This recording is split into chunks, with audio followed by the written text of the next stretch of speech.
Hey there, Marketeer here.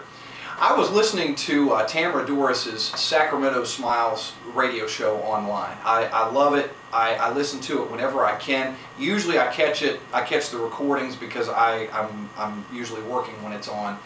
But I encourage you to listen to it, even if you're not from the Sacramento area. There's just a wealth of information on there with the guests that she has. Tamara has a wonderful personality herself, is a lot of fun to talk to, and just an extremely intelligent lady. And there was one guest that she had on, and I'm embarrassed to say I cannot remember the gentleman's name, and I couldn't find which episode it was in the archive because I was listening to numerous episodes back to back. But this guest was talking about a sales class, sales training that he had. And some points he made just really hit home with me, because the one point in particular goes against a lot of the sales training that I've had in my life. Sales training that I didn't agree with to begin with, which is probably why it never worked for me. And what he was saying is he talks about addressing fear, which I'm all in favor of. You eliminate fear and it makes everything not just easier but more enjoyable.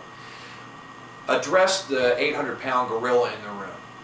Fear of rejection was what he was talking about. A lot of salespeople in all sales realms are afraid of that rejection. They go to a sales call and meet someone the first time, and they're afraid that person is going to hate them when they leave, for whatever reason. Maybe categorizes them as typical salesperson or whatever. And what this gentleman said to do is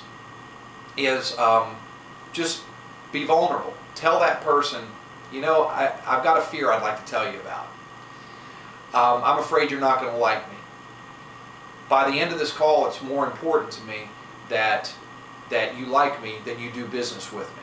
So if at any point during this call I'm getting too pushy, then just raise your hand and say, hey, hold on for a second there.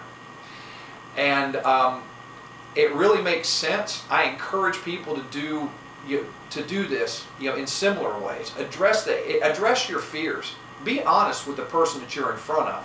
Yeah, along the way you might lose some, but you're going to lose some anyway. You're not going to win every sales call. Nobody does. What you're going to wind up doing is you're going to wind up earning trust like you just can't believe, because you're being honest about a fear when you're coming in to try to earn this person's business. You're going to have a more human conversation. You're going to have a deeper conversation. You're going to have a more honest conversation, which means that ultimately you're going to be able to do a better job for that client.